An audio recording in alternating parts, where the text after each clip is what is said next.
All right, so another one, guys. For those of you not keeping up with Diablo 4, this is kind of the news about, oh my god, it's a new game. Why is everyone so angry?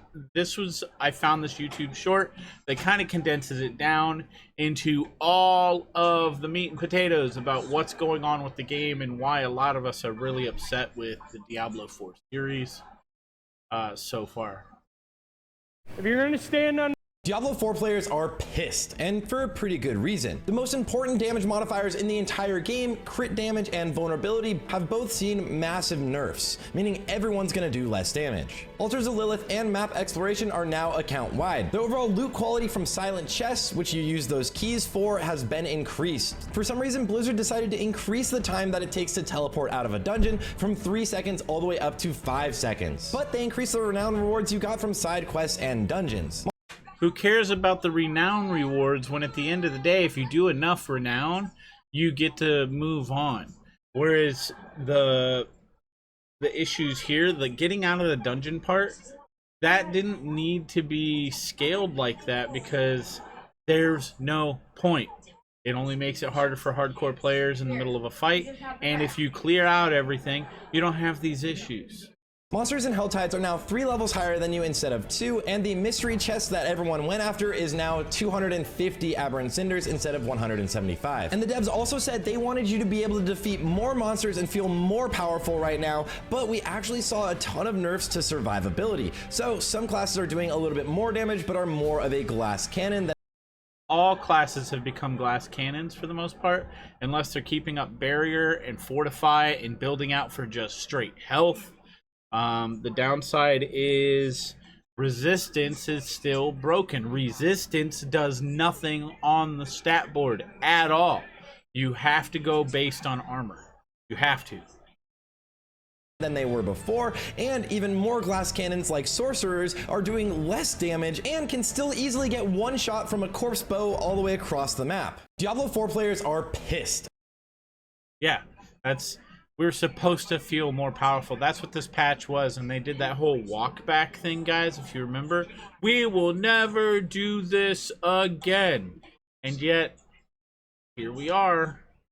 Like, that's a easy breakdown of what's going on with this game, guys. It's frustrating, it's sad, but again, give it 5 or 6 seasons if it survives that long, so 2 years, and we might have a normal game.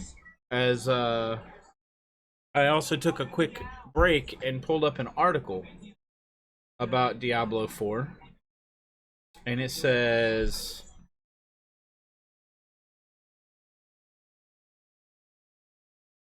live service games profiting off half-baked content, says Diablo 2 producer, referencing Diablo 4, meaning, oh, we'll fix the game in a future release.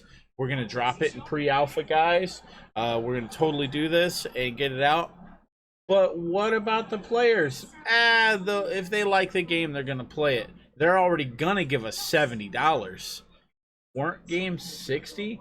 Well, we're going ahead with a $70 game. But it's not complete. It's worse than Diablo Immortal because at least that was free. And Diablo 3 and 2 actually have some okay endgame content, and Diablo 2 is still our best running in the franchise. Yeah, but we need to just push this game out as an MMO. So good luck with everything, guys, and we'll tell them we're fixing it, but that'll be the content update for 2 years down the road. Like, where is it? He says it. Oh, the game has recently faced backlash, okay, for various decisions. Recent patch introduced nerfs to various classes, all of them, leading to a wave of review bombs on Metacritic. It seems like no one cares about reviews anymore. They're just going to throw money at shit. Mark Kern, the Diablo 2 producer, has also shared his opinion after the recent outcry. According to the former Diablo dev, live service games make bad decisions on purpose for maximum profits. Yes, you heard it. Maximizing that money we spend. Why do you think the free armor we got on the fucking battle pass looks like dog shit compared to one you have to pay $10, $15, $25 for? Here's why it matters. Despite its popularity, the live service genre has proven to be controversial. However, many companies like PlayStation continue to pursue the genre as an important part of the industry's future. Grums, at Grums. Let's see, can you guys see that tweet? Yes, you can. We know it's not fun. People were blasting through content. This is the curse of live service games. You make deliberate, bad design decisions to milk the money. Keep active users high. It should be okay to finish a game, but that's a non-optimal profit outcome. Yeah, if you throw the game out half-baked, you don't have to pay quality assurance testers what they're owed to fucking do all the real testing anymore, guys. You just use a player base of a few million globally. That's why EU servers were down and America servers were rubber banding like, you know, it was 1990 on dial-up. Producer pointed out the game should be released in a completed state, but that's not the most profitable outcome. He went on to say, according to Mark Kern, developers can fix these issues to keep the community engaged. But this is also part of the live service model. Constant changes ensure that players continue to return to the games, hoping that updates make it more appealing for the player base. I already know 20 people who fucking left permanently. Furthermore, he went on to claim that live service metrics for profits ruin gameplay. Like, you can't defend this. It makes no sense to slow down the teleports out of dungeons in Diablo 4.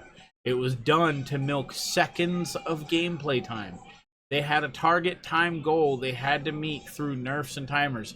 Devs were like, yeah, we can't get people to stick around. They're smashing through that content. And the investors were like, you better make them fucking sit in that game longer to purchase shit. You better hit target goals. You better. And it's like, you better, Brendan, or I get to fire your ass. And, like, honestly, these devs just keep saying, whoa, we're fans. We played Diablos 1, 2, 3. We played Immortal. We did all this stuff. No one fucking cares. You guys can't even make a simple timer in a video game. I proved it. I proved you can't make a simple timer in a video game. And it's out there for everyone to see. Not only that, but your renowned quests that we're supposed to be completing aren't doable because they're broken. They're broken, and you're not fixing them. The main part of the game that we're supposed to be playing right now is broken. Parts of it all over the place, and you're not fixing those things. Like, I would even say maybe turn the game off for 6 months and go back to fixing it because it's shit. Why do you think Asmongold quit? He straight up quit. And he played Diablo 3 more than he did D4.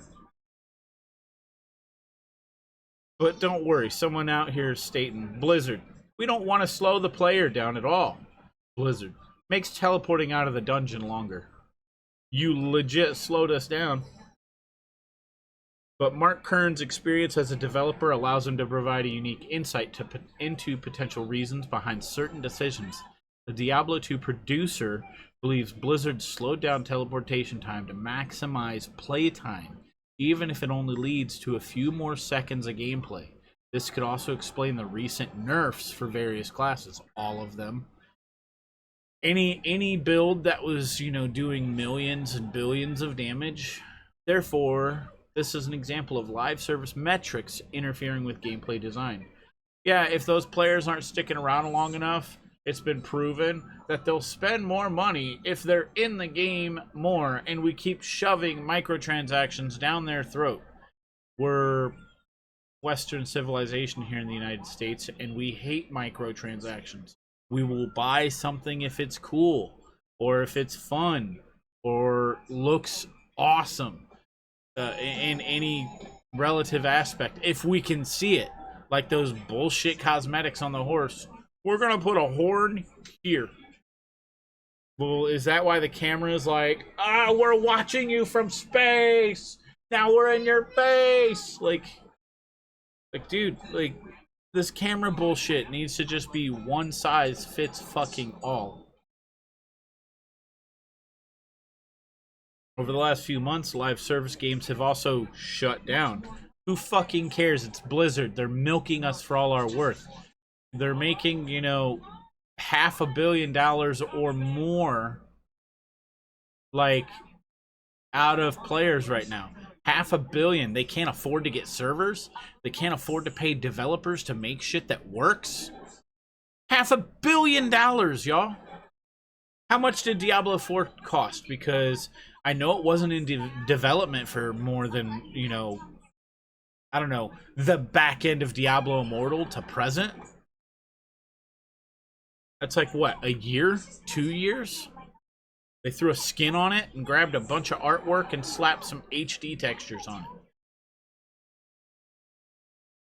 But yeah, over the last few months, let's see, the genre is extremely competitive. Don't care. It's your name. It's your brand that carries you anymore. Look at Path of Exile. They're doing great for what they are, and they're talking about making a second one that then you can co-op between 1 and 2, but the journey will be different on your characters.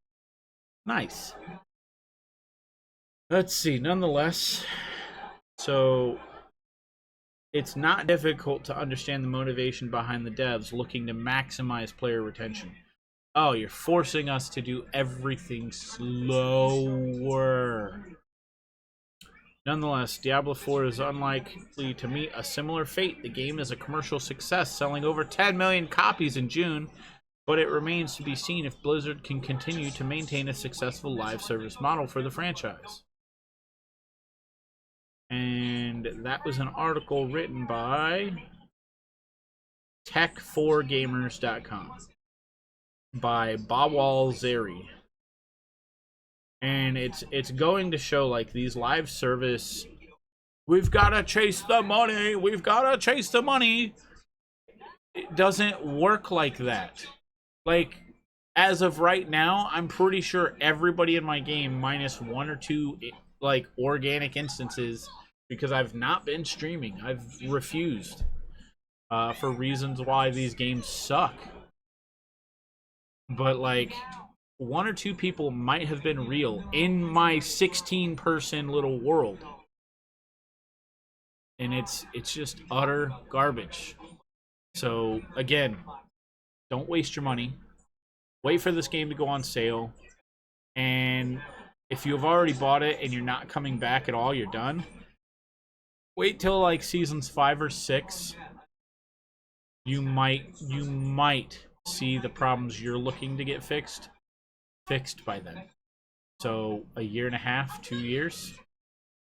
I hate to say it. Till the next one, guys. We'll be looking to run our druid here soon, and we are live on Twitch as of the recording. See you guys in the next one.